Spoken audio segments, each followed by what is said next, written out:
మనం ఆరాధిస్తున్న యేసు ప్రభు ఆశీర్వదించే దేవుడు. ఆయన ఏ ఒక్కరిని శపించేవాడు కాదు, ప్రతి ఒక్కరిని ప్రేమించేవాడు, ప్రతి ఒక్కరి ఎడల జాలి కలిగిన దేవుడు, అంటరానితనాన్ని చూపించేవాడు కాడు. ఇప్పుడు మీరున్నారనుకో, సహజంగా మీరున్నారనుకో, మీరు మంచి ఉద్యోగస్తులయ్యి మంచి అందసందాలు కలిగి 10 ఎకరాల పొలం ఉండి 2 ఇల్లు కొన్న తర్వాత మీరు పక్కన ఉండేవాడు కొంచెం కష్టాల్లో బాధల్లో ఉంటే చిన్న చూపు చూస్తాం. ఈడు దరిద్రుడు అన్నట్లుగా భావిస్తాం. ఎందుకంటే నీకు 2 ఇల్లు ఉన్నాయి కనుక, 10 ఎకరాల పొలం ఉంది కనుక చిన్న చూపు చూస్తాం. మనుష్యుల యొక్క తత్వం అలాంటిది. కానీ మనం ఆరాధిస్తున్న యేసయ్య తత్వం అలాంటిది కాదు. ప్రతి ఒక్కరిని ప్రేమిస్తాడు, ఎవరిని చిన్న చూపు చూడడం, ప్రతి ఒక్కరిని దర్శించాలని ఆశిస్తాడు, ప్రతి ఒక్కరిని ఆశీర్వదిస్తాడు, దీవిస్తాడు. అందుకనే ఈ రోజుల్లో కులమని మతమని లేకుండా, దేశమని రాష్ట్రమని భేదము లేకుండా యేసు ప్రభు దగ్గరికి తండోపతండాలుగా జనసమూహం వస్తున్నారు. ఎందుకయ్యా యేసయ్య దగ్గరికి వస్తున్నారు అని అంటే, యేసయ్య ఆశీర్వాదాలు మాకు ఐశ్వర్యాన్ని ఇస్తాయండి అని అనేవాళ్ళు కూడా ఉన్నారు. యేసయ్య ఆశీర్వాదాలే నీ జీవితానికి ఎందుకు ఐశ్వర్యం ఇస్తుంది అని నువ్వు భావిస్తున్నావు అని నేను అడిగా అక్కడక్కడ కొందరిని. అప్పుడు వాళ్ళు ఏమన్నారంటే, యేసు ప్రభు పరిశుద్ధుడు. ఎవరు యేసు ప్రభు? ఎవరు చెప్పండి? పరిశుద్ధుడు. ఆయనలో కామం లేదు, ఆయనలో క్రోధం లేదు, ఆయనలో కక్ష లేదు, ప్రతీకారం లేదు.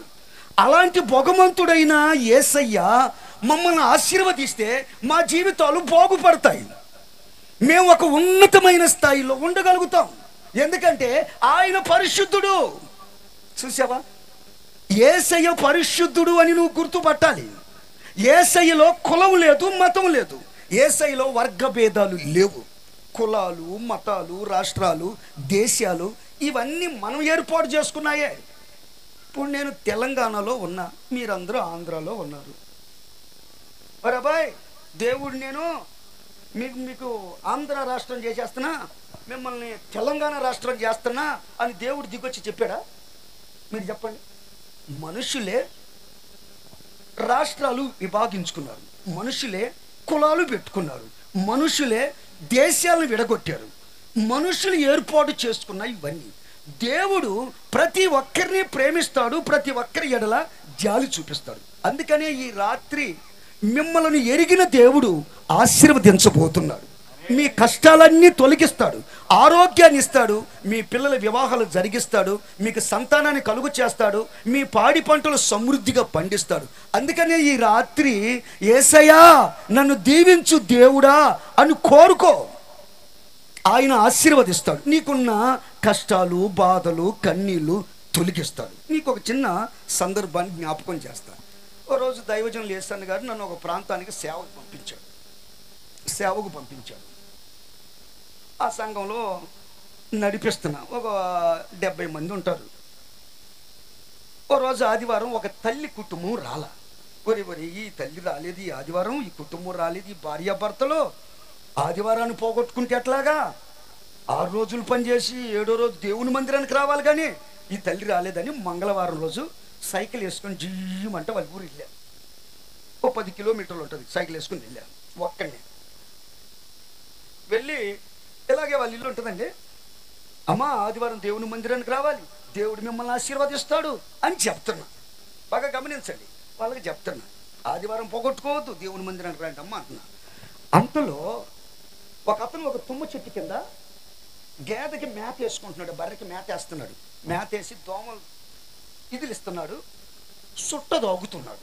నా మాటలు ఆయన వింటున్నాడు. సుట్ట దాగుతా వింటున్నాడు, అటు ఇటు జుట్ట వింటున్నాడు. ఈ వింటున్న ఆయనకి ఎందుకు వచ్చిందో కోపం వచ్చి సుట్ట ఆపేసి చెవులు పెట్టి తలకాయకి ఆ గుడ్డ ఆ టవల్ చుట్టి గట్టిగా చుట్టి నేరుగా నా దగ్గరకు వచ్చాడు.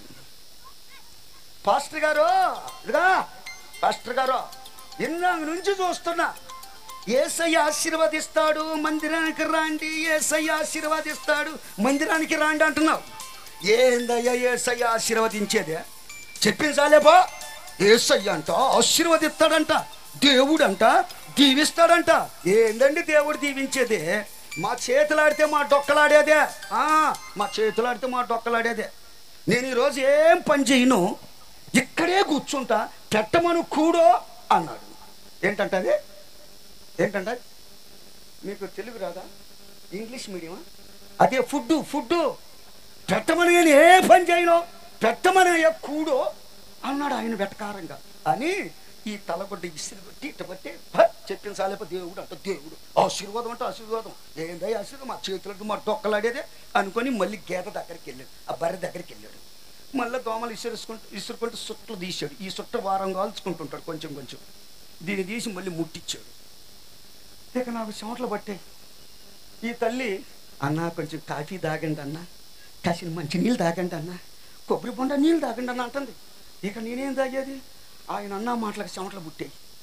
నేనేం చెప్పాలి అర్థం కాల. అన్నా నువ్వు ఆయన మాటలు పట్టించుకోవద్దన్నా అను, కొంచెం అన్నం అన్నది నన్ను అంది. అమ్మ ఏమన్నో దేవదులే అని ప్రార్థన చేసి మళ్ళీ సైకిల్ వేసుకొని గర్రమని తిప్పా వెళ్తున్నా. నాకు ఆ ముసలాయనే గుర్తొస్తున్నాడు. ఆయనకి ఇంచుమించు 60 సంవత్సరాలు. నేను సైకిల్ వేసుకొని పోతుంటే ఆయన గుర్తొస్తున్నాడు. అసలు ఈ ముసలోడు సంగతి చెప్పాలని ఆ ఇంట్లో కనపడకుండా సైకిల్ తిప్పుకొని నేరుగా ఆయన దగ్గరకు వచ్చాడు. ఆ తుమ్ము చెట్టు కింద ఉన్నాడు. ఏరా ముసలోడా, బైబిల్ పట్టుకున్నాడా? సైకిల్ దిగా, స్టాండ్ చేసుకున్నా. ఏరా ముసలోడా, ఎందాక నేను వాళ్ళకి ఏ సైకిల్ గురించి చెప్తున్నా, నీకు నేను చెప్పలా, దేవుడు ఆశీర్వదించమన్నాడు. ఏంది?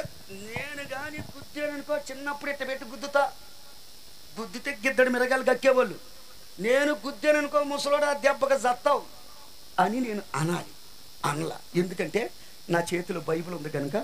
అందుకని నేను అనకుండా ఆయన చూసి కొంచెం నవ్వు రాకపోయినా నవ్వుతూ అయ్యగారు నమస్తే అయ్యగారు అన్న, నమస్తే అయ్యగారు అన్న అనేసరికి ఆయనకి అక్కడ లేని సంతోషం వచ్చేసింది. నేను నవ్వుతూ నమస్తేనయ్యా అనేసరికి ఆయన ఏం చేశాడు, సుట్టాపేసి మళ్ళా చెవులో పెట్టి నమస్తే బాబో నమస్తే అన్నాడు. నమస్తే అయ్యగారు అని నవ్వుతూ పలకరించా.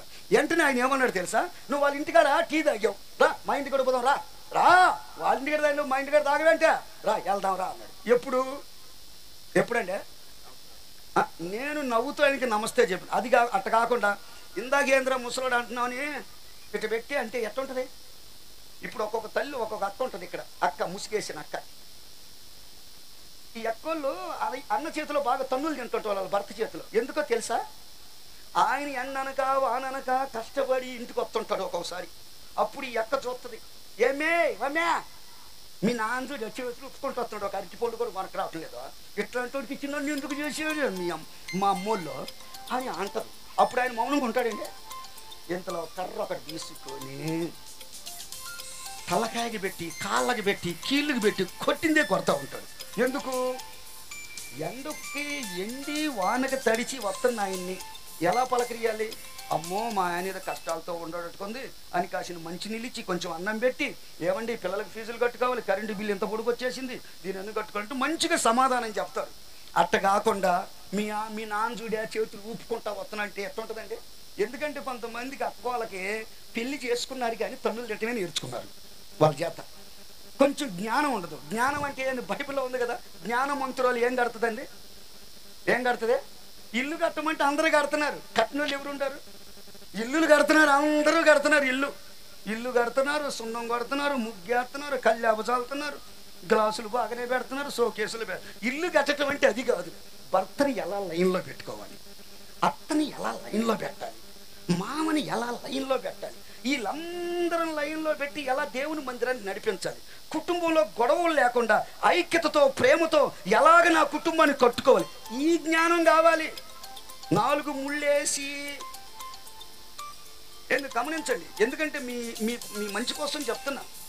అదే మీరు మీ భర్తల్ని, ఏమండి నువ్వు లేకపోతే నేను బ్రతకలేనండి, మా అమ్మకంటే నిన్ను బాగా చూసుకోకపోయినా అతడు తాగుపోతాడైనా, నువ్వు బంగారం అండి, నువ్వు వజ్రం అండి అనండి, ఇక కడుపులో ఉన్నాయన్నీ తీసి అన్నీ నీకే పెడతా ఉంటాడు. అందుకని దేవుని పిల్లలారా, నోరు మంచిదైతే ఏ మంచిది అవుతుంది? మా ఇల్లు మంచిదైతే చాలులే, ఊరు సంగతి ఎందుకు మనకి.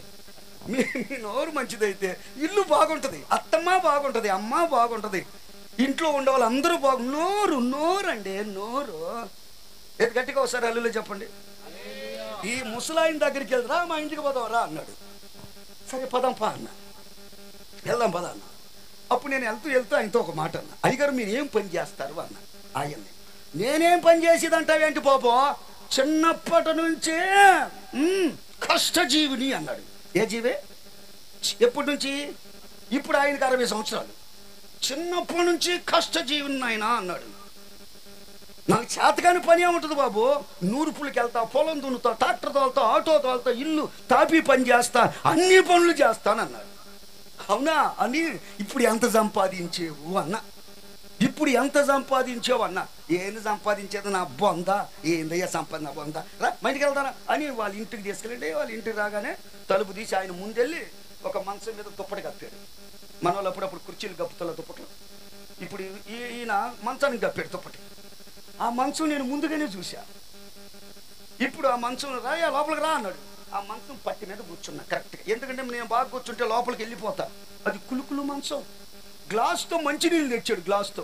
అది ఉంది జానడం, 100 సొట్లు ఉంది. ఆ ఇల్లంతా ఒక మతప కంపు, పైకెత్తితే సూర్యుడు కాంతికి ఇంట్లో పడుతుంది, కంపు కొడుతుంది, మళ్ళీ ఈగల మోత. అప్పుడు నేను అన్నా, చిన్నప్పటి నుంచి కష్టజీవి కదా, నాకు అన్ని పనులు చేత అవుతాయి అన్నావు కదా, ఏందయ్యా నీ కష్టం, చిన్నప్పటి నుంచి ఏది, ఈ మంచం ఎక్కడిది, గ్లాస్ ఎక్కడిది అన్న. అప్పుడు ఆయన అన్న మాట ఏంటంటే, బాబు ఈ మంచము మా నాయనమ్మకి ఆల భర్త తీసుకొచ్చిన మంచం, మరి ఈ గ్లాసా నా భార్య నాకు తెచ్చిన కట్నం అన్నాడు. మరి నీదేది అన్న. నాది ఆడుంటుంది బాబు, ఒక మాట చెప్తాను. అంతకుముందు 4 నెలల క్రితము, 2 నెలల క్రితము నా అప్పులు తీరగా, నా కుటుంబ ఖర్చులు పోగా, కరెంటు బిల్లు పోగా, నేను చేసిన పనులకి 4,000 రూపాయలు మిగిలినాయి. ఎంత మిగిలినాయి ఆ నెలలో? 4,000 మిగిలినాయి. నా భార్య ఊరక దగ్గుతుంది, దగ్గుమొక్కలు దగ్గుతుంది. ఆమె దగ్గుకు నాకు నిద్ర పట్టక హాస్పిటల్కి తీసుకెళ్ళాను. ఈ 4,000 రూపాయలు హాస్పిటల్ పోలేని. గత నెలలో ఒక 2,000 మిగిలినాయి అనుకున్నా. నా కొడుకు ఒకడు ఉన్నాడు, మిడియాలపుకుంట, మహా ఎచ్చలోడు, మామూలు ఎచ్చులోడు కాదోడు, మహా ఎచ్చులోడు ఉంటాడు. కానీ మనిషి ఉంటాడు కానీ పనికి రాడు, మహా ఎచ్చులోడు. ఆ ఎచ్చులోడు ఏం చేశాడు, ఆటో ఎక్కపోయి కాలు ఎరగొట్టుకున్నాడు. మళ్ళా 2,000 రూపాయలు హాస్పిటల్కి పోయి. నేను సంపాదించినట్లు హాస్పిటల్ పోలో, వడ్డీ పోలో, వరదల పోలో, దొంగల పోలో, ఏదో ఒక విధంగా నష్టమైపోతుంది అయ్యా. ఇదిగో ఇక్కడున్నానయ్యా నేను అన్నాడు. ఎక్కడ? కులుకులు మంచం, 100 సొట్ల గ్లాసు, మతపు కంపు, ఈగల కంపు, అదొక రకంగా ఉంది. చిన్నప్పటి నుంచి ఏ జీవి? కష్టజీవి చిన్నప్పటి నుంచి. ఇప్పుడు 60 సంవత్సరాలు. ఎక్కడున్నావు సుబ్బారావు అంటే అక్కడే ఉన్నాడు. ఎక్కడ? అక్కడే అరిగిపోయిన చెప్పుల దగ్గరే. అంచెలంచెలుగా దీవించబడేది ఏది? కొన్ని చెట్లు చూడండి ఏపుగా ఎదుగుతాయి, కొన్ని చెట్లు ఎదగవు, మరగుజ్జులాగా అట్లాగే ఉండిపోతుంటాయి. కొంతమంది జీవితాలు కూడా అలాగే ఉన్నాయి. ఎందుకు? దేవుని ఆశీర్వాదం లేక. ఈ పెద్ద ఆయన కష్టజీవే, కష్టపడాలి. మీరు కూడా కష్టపడాలి, మన అందరం కష్టపడాలి. కష్టపడకపోతే షుగర్లు, బీపీలు, థైరాయిడ్లు అన్ని రోగాలు వస్తాయి. ఇప్పుడు మిషన్స్ వచ్చాయి, బట్టలు ఉతికే పని లేదు, అన్నం వండే పని లేదు, చేస్తే చాలు బొయ్యమని అదే పొంగు వస్తుంది, అదే ఇజిలేస్తుంది, ఉడికిపోయింది. అందుకే రకరకాల రోగాలు వస్తాయి. మనిషి కష్టపడాలండి, శ్రమ పడాలి. నేను కష్టపడతాను, నాకు తెలివి ఉంది, నాకు జ్ఞానం ఉంది, నాకు పొలం ఉంది, అది ఇది ఉంది, ఇది ఉంది, నాకు దేవుడితో పని లేదు, ఎవరితో పని లేదు, నేను కష్టపడగలుగుతాను అనుకుంటూ దేవుణ్ణి వదిలేసావనుకో, తర్వాత రోగాలు పోలవుతావు, యాక్సిడెంట్ పోలవుతావు, ఇబ్బందులు పోలవుతావు. అందుకే భగవంతుడైన యేసయ్య ఆశీర్వాదాన్ని గురించి బైబిల్ ఏమంటుందంటే, ఆ సామెతల గ్రంథం 10వ అధ్యాయం 22లో ఉంటుంది. యెహోవా ఆశీర్వాదము ఐశ్వర్యం ఇస్తుంది, నరులు కష్టపడినంత మాత్రాన, వాళ్ళ తెలివిని ఉపయోగించినంత మాత్రాన వాళ్ళు గొప్పలు కాలేరు. అంటే దీని అర్థం ఏంటి? దేవుని పిల్లలమైన మనం కష్టపడకూడదు అని కాదు. కష్టపడాలి, శ్రమ పడాలి, చదువుకోవాలి, ఉద్యోగాలు చెయ్యాలి. దీనితో పాటు భగవంతుడైన యేసయ్య ఆశీర్వాదం కావాలి. ఇప్పుడు ఆ పెద్ద మనిషికి నేను అదే చెప్పా. నేను ఇక్కడే కూర్చుంటా, దేవుడు పెట్టమను, కూడు పెట్టమను అన్నాడుగా. మరి ఎందుకు ఈయన పరిస్థితి అలాగైంది? కష్టపడేవాడే. ఎందుకు ఆయన పరిస్థితి అలాగైంది? శ్రమ పడేవాడే. మరి ఎందుకు ఆయన అలాగే ఉన్నాడు? దేవుని ఆశీర్వాదం లేదు. ఎవరి ఆశీర్వాదం? అందుకే దేవుని పిల్లలారా, ఆ భగవంతుడైన యేసయ్య ఆశీర్వాదం మీ మీద ఉండాలి. ఆయన మిమ్మల్ని ఆశీర్వదిస్తే అంచెలంచెలుగా ఒక ఉన్నతమైన స్థాయిలో ఉంటాడు. అందుకే మనం పేదవాళ్ళుగా ఉండటం దేవుని ఇష్టం కాదు. మనం రోగాలలో ఉండటం దేవుని ఇష్టం కాదు. దేవుడు ఏమన్నాడో తెలుసా? నేను మిమ్మల్ని ఆస్తికి కర్తలుగా మారుస్తా, మిమ్మల్ని పైవారినిగా ఉంచుతా, మిమ్మల్ని తలగా ఉంచుతా, ఒకరికి ఇచ్చే అంత స్తోమతనిస్తా అన్నాడు దేవుడు. మనం అన్న మాటలు కాదు. దేవుడా నన్ను గొప్పోని చెయ్యి దేవుడా, నన్ను తలగా నిలుపు దేవుడా, నన్ను పైవానిగా ఉంచు దేవుడా అని మనం అడగలా. ఆయనే అన్నాడు. యేసయ్యే చెప్పాడు. ఏమని? నిన్ను పైవానిగా ఉంచుతానన్నాడు. ఏమన్నాడు యేసయ్య? నిన్ను తలగా నిలుపుతానన్నాడు, నిన్ను ఆస్తికి కర్తగా నిలుపుతాడు. మరి యేసయ్య అన్న మాట ఏదైనా సరే తూచా తప్పకుండా జరగాలి. ఆయన మాటలో సున్నా అయినా పొల్లైనా తప్పిపోదు. సపల కొడుతూ దేవుని మహిమ పడతాం. మనల్ని పైవారినిగా ఉంచుతానన్న దేవుడు, ఆస్తికి కర్తగా మారుస్తానని సెలవిచ్చిన దేవుడు ఖచ్చితంగా ఆయన మాట నెరవేరుస్తాడు. ఇప్పుడు మీకు ఇంకొక చిన్న సందర్భం చెప్తా వినండి. మీలో చాలామంది అప్పుడప్పుడు కొంతమంది తల్లుళ్ళు అంటారు, ఏమో వీడు చదివి లేదు అని అంటే వాడు గీకుతుంటాడు. మా అమ్మ చదివి లేదన్నా అంటాడు. వీడు ఉండగా నేను మిమ్మనే అడుగుతున్నా, అడుగుతారా? మీ అమ్మని అడగనేరా? ఎందుకు చదివి? మా అమ్మ చదివిని లేదన్నా, నన్ను బాగానే చదువుతా, ఎందుకని తల్లి వీళ్ళు చదివి వచ్చు కదా అన్న. మాకంత శక్తి లేదు నాయన అంది. ఏం లేదంట? శక్తి లేదయ్యా అంది. ఇంకొక తల్లిని అడిగా, ఏందమ్మా వీళ్ళకి ఇంకా పెళ్ళిళ్ళు చేయలేదన్నా. ఇంకా పెళ్ళిళ్ళు చేయాలంటే ఏడుంది బాబు మాకు శక్తి, నాకు ఏడుంది నాయన శక్తి, వాళ్ళే సంపాదించుకొని చేసుకోవాలి నాయన అంది. వాస్తవమే, తల్లిదండ్రులైన మీకు మీ పిల్లలను పెంచి ఒక స్థాయికి తీసుకొచ్చే శక్తి లేదు. అందుకే కొంతమంది తల్లిదండ్రులు అంటారు, మాకు ఎక్కడుంది బాబు ఆ పిల్లలను చదివించే శక్తి, మాకు ఎక్కడుందయ్యా ఇల్లు కట్టుకునే శక్తి, మాకు ఎక్కడుందయ్యా బాబు అని అంటారు. నిజమే. బైబిల్ ఎఫెసీ పత్రికలో పరిశుద్ధాత్మ దేవుడు ఏమని రాసి పెట్టాడు తెలుసా? అడుగు వాటికంటేనో ఊహించు వాటి అన్నిటికంటేనో చేయగలిగిన శక్తి దేవుడికి ఉంది. ఎవరికుంది? మనకు లేదని తెలుసు, మనకు లేదు, కానీ ఆయనకుంది శక్తి. కనుక ఆ శక్తి కలిగిన దేవుడు మనల్ని ఆశీర్వదిస్తాడు. మాకు శక్తి లేదు, మాకు అంత స్తోమత లేదయ్యా, మేము ఇలా బతికితే చాలయ్యా అని కాదు.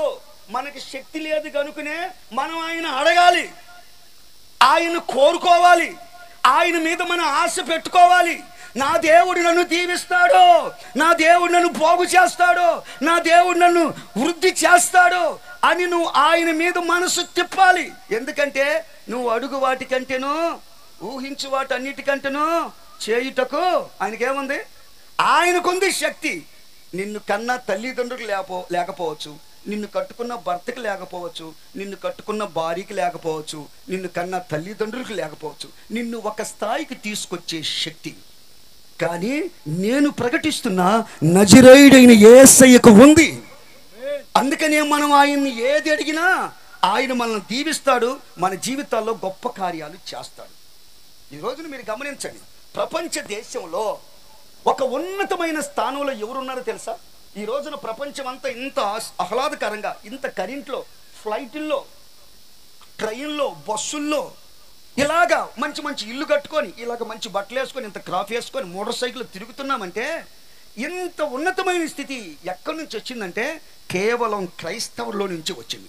క్రైస్తవుడే లేకపోతే ఈ ప్రపంచమే లేదు అని చరిత్ర చెబుతుంది. క్రైస్తవుని దేవుడు ఎంత స్థాయికి తీసుకొని వచ్చాడంటే ఈ ప్రపంచాన్ని ఒక వెలుగుకరంగా మార్చేటట్లు, ఈ ప్రపంచాన్ని ఫ్లైట్లో తిప్పేటట్లు, ట్రైన్లో తిరిగేటట్లు ఒక ఉన్నతమైన జ్ఞానాన్ని క్రైస్తవుడికి ఇచ్చి దేవుడి క్రైస్తవుడిని ఈ ప్రపంచంలో ఉన్నతమైన స్థానంలో నిలిపాడన్నది వాస్తవం, నగ్న సత్యం. అందుకే దేవుని పిల్లరా, నేను పల్లెటూరులో పుట్టాను, నేను చాలా పేదవాళ్ళ కుటుంబంలో పుట్టాను, నేను తక్కువ కులస్తుల్లో పుట్టాను అనే ఆలోచనలో పడిపోయి నీ జీవితాన్ని అదో పాతాళానికి దిగజార్చుకోవద్దు. నువ్వు ఆరాధిస్తున్న యేసయ్య శక్తిమంతుడు. ఆయన ఈ రాత్రి నిన్ను ఆశీర్వదిస్తాడు, నిన్ను విడిచిపెట్టడు. సభల కొడుతూ దేవుణ్ణి మహిమపడతాం. హల్లెలూయా. ఇప్పుడు మీరు ఇంకొక చిన్న సందర్భం చెప్తా. నేను ఆశీర్వదిస్తాను అన్నాను కదా, ఎప్పుడు ఆశీర్వదిస్తాడు? ఒక చిన్న మాట చెప్పి నేను ముగిస్తాను. ఒకరోజు నాలాంటి ఒక భక్తుడు, దైవజనుడు ఓ ప్రాంతానికి అలాగే నడుచుకుంటూ వెళ్తున్నాడు. అలా రోడ్డు మీద నడుచుకుంటూ పోతున్నాడు. నడుచుకుంటూ పోతుంటే మీలాంటి వాళ్ళు కనపడ్డారు. ఏది హల్లెలూయా అనండి, ఇట్లాగే కనపడ్డారు. భయం ముసుగులు కూడా బాగానే వేసారు. ఇక్కడ బాగానే వేస్తారు ముసుగులు. ఇంటికి పోయిన తర్వాత కదా ముసుగులు తీసి రోకల బండలు తెస్తుంది. బాగానే ఉన్నారు, అందరూ బాగానే ఉన్నారు. ఏంటి మళ్ళీ ఇంకోసారి హల్లెలూయా చెప్పండి. ఆ పాస్టర్ గారు చూస్తుంటారు, దేవుడా వీళ్ళందరూ హల్లెలూయా అంటున్నారు, ప్రార్థనలు చేస్తున్నారు, అన్నీ బాగానే ఉండి ప్రభువా, వీళ్ళు ఏంటయ్యా రకరకాల రోగుల్లో బాధల్లో కష్టాల్లో ఉండారు అని అనుకుంటున్నాడు. అనుకుని మరొక వీధిలోకి వెళ్ళాడు. వాళ్ళు కూడా అలాంటి కష్టాల్లో ఉన్నారు. వీళ్ళందరూ బైబిల్ పట్టుకున్నారు, అందరూ బాగానే ఉన్నారు కదా ప్రభువా, ఏంటి ప్రభువా అని ఆలోచిస్తూ కొంచెం అలాగే నిదానించి వాళ్ళని చూస్తున్నాడు. తర్వాత వాళ్ళని చూసినప్పుడు ఆయనకి బాధేసింది.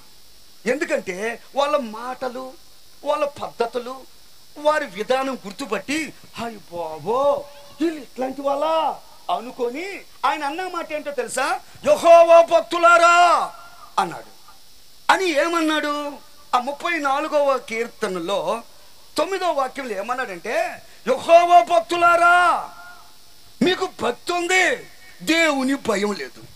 మీరు ఇంత కష్టాలు పట్టడానికి కారణం ఏంటంటే మీకు భక్తి ఉంది కానీ భయం లేదు. ఆయన యందు భయభక్తులు నిలపండి. చదవండి ఆ మాటని, చూడండి ఆయన ఏమని పలకరిస్తున్నాడు. యెహోవా భక్తులారా, అది మీకు భక్తి ఉంది. ఏది గట్టికోసారి హల్లెలూయా చెప్పండి. భక్తి ఉంది, బైబిల్ ఉన్నాయి, ముసుగులు ఉన్నాయి, అన్ని బాగానే ఉన్నాయి, చేతిలో బైబిల్ ఉన్నాయి, భక్తి ఉంది, కానీ ఏమి లేదంట, భయం లేదు. అందుకని ఆయన ఏమంటున్నాడు?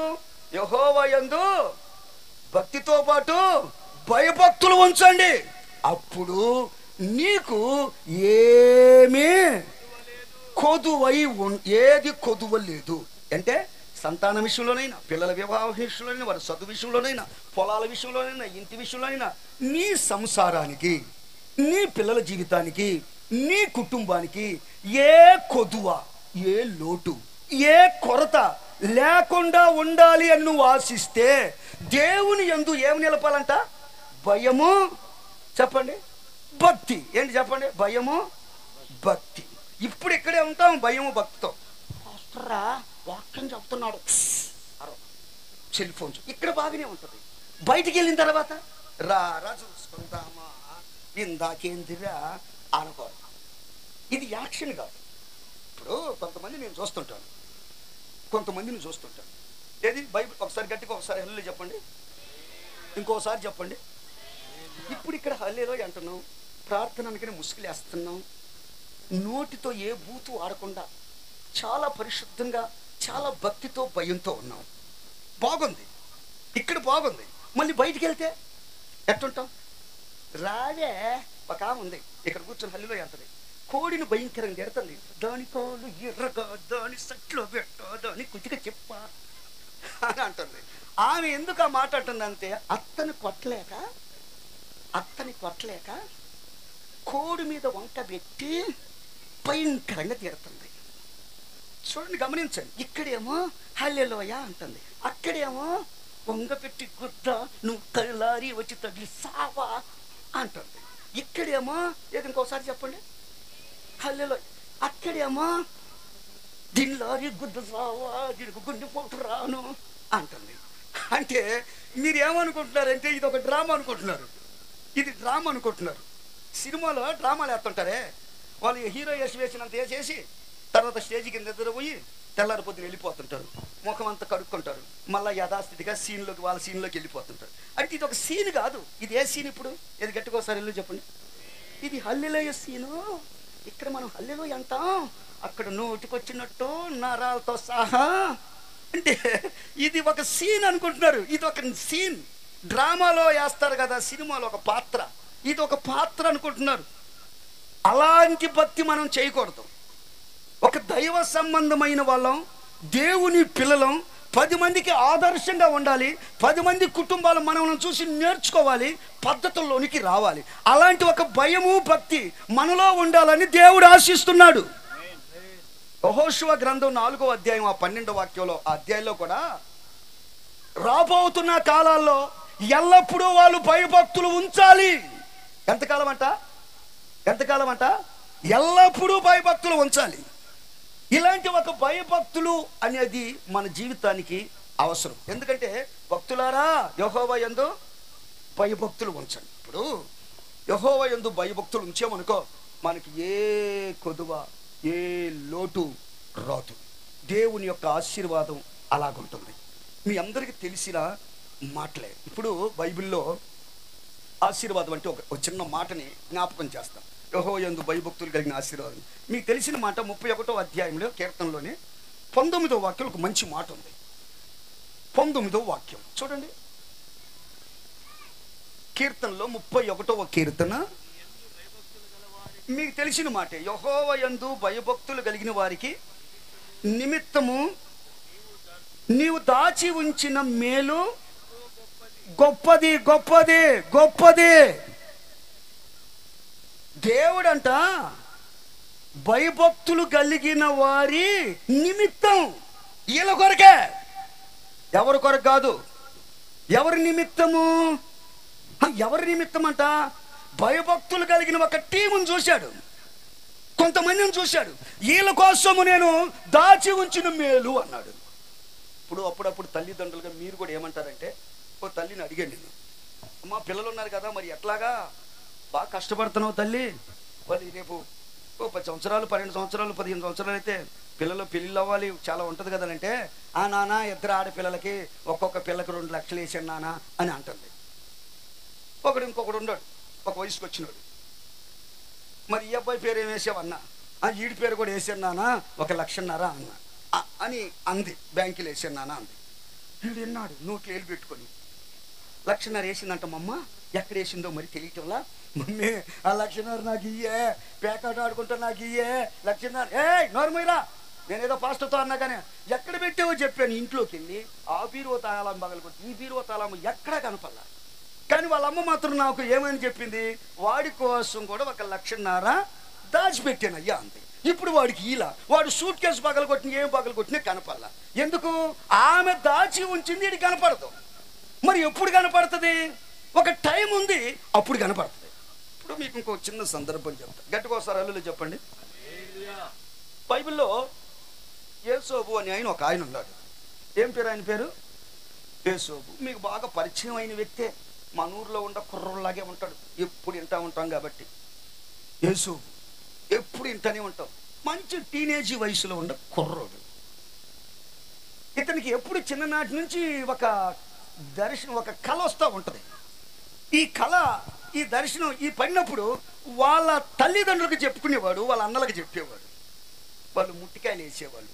పోరా వెర్రోడా, నువ్వు ఎప్పుడు కళలు తినేవాడు వచ్చాడురా, ఈ దర్శనాలు కొనేవాడు వచ్చాడురా, వీడు ఊరికి మనం పాడు చేస్తాడురా, వీడు వయసు ఎంత, ఈడెంతరా, వీడు ఎట్లా చెప్తున్నాడు చూడరా మన గురించి, వాడు పాదాల దగ్గర సాగిలు పడాలంటారా, వీడు చూడరా అనేవాళ్ళు. కొన్ని రోజులు గడిచింది.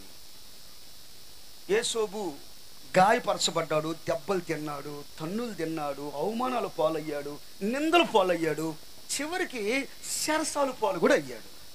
ఏమయ్యాడా? శరసాలు పాలు కూడా అయ్యాడు. ఒక సమయం వచ్చిందండి, ఒక సమయం వచ్చింది. జనాలందరూ కిక్కిరిసి మీలాగే ఇట్లా కూర్చొని ఉన్నారు. టక్కమని చూస్తే ఆ స్టేజ్ మీద యేసోబు ఉన్నాడు. యేసోబు పక్కన రాజ్యాన్ని పరిపాలిస్తున్న ఫరో రాజు ఉన్నాడు. ఫరో రాజు పక్కన యేసోబు ఉన్నాడు. యేసోబుని గురించి ఆ రాజుగారు చెప్తాడు, ఇదిగో నేను రాజుని కావచ్చు, ఈ యేసోబు సెలవు లేకుండా ఎవడైనా కాలైనను ఎవడైనాను చెయ్యైనను ఎత్తకూడదు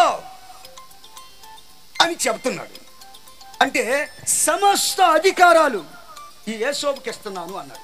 చూసిన మీలాంటి వాళ్ళందరూ అన్నారు, ఒరేయ్ ఒరేయ్ ఆ యేసోబురా, వాడిది ఏ దేశంరా, ఏ ప్రాంతం రా, వాడిది ఏ కులం, ఏ మతం, వాడొక మైనార్టీ వాడురా, మనం ఇంతమంది జనాభా ఉన్నాం, మెజారిటీ పీపుల్, మనకు లేని అర్హత వాడికి ఎలా వచ్చిందిరా, వాడు చూడరా స్టేజీ మీద ఉన్నాడు, వాడు చూడరా రాజుగారు పక్కన ఉన్నాడు అని వాళ్ళందరూ గుస గుస గుస గుస గుస మాట్లాడుకుంటున్నారు. అప్పుడు నువ్వు వెళ్ళి, యేసోబా ఈ స్థాయికి నువ్వు ఎలా వచ్చేవారు అన్నావు అనుకో, ఇదిగా అక్కడ కూర్చునే పొతీఫర్ భార్య ఆమెను అడుగు చెప్తుంది నా సాక్ష్యం ఏంటో. నేను చెప్పటం కాదు నా సాక్ష్యం గురించే. ఆమెను అడుగు చెప్తుంది, నా సాక్షి వెంట ఆమెను అడుగు. నేను చెప్పుకుంటే ఏం లాభం ఉంటుంది? నేను చెప్పుకుంటే డబ్బా అంటారు. నా సాక్ష్యం ఏంటో ఆమెను అడిగితే చెబుతుంది అంటాడు ఇతను. మరి ఈ స్థాయికి ఎలా వచ్చావు? చూడండి, దేవుడు ఈ స్థాయిని దేవుడే ఇచ్చాడు. ఎప్పుడు ఇచ్చాడు అయ్యా అంటే, పాపం యేసోబు దగ్గరకు వచ్చింది. ఎక్కడికి వచ్చింది? ఎక్కడికి వచ్చింది? భక్తులైన మీరు ఒకప్పుడు పాపం దగ్గరకు పరిగెత్తుకుంటూ వెళ్ళారు. దేవుడు మిమ్మల్ని దర్శించి రక్షించుకున్నాడు. ఇప్పుడు పాపమే మీ దగ్గరికి వస్తుంది. దేనిని నువ్వు అసహించుకున్నావో, ఏ సినిమాను అసహించుకున్నావో, ఏ త్రాగుని అసహించుకున్నావో, ఏ స్నేహాన్ని అసహించుకున్నావో, ఏ స్నేహం వద్దనుకున్నావో, వాళ్ళే నీ దగ్గరికి వస్తారు.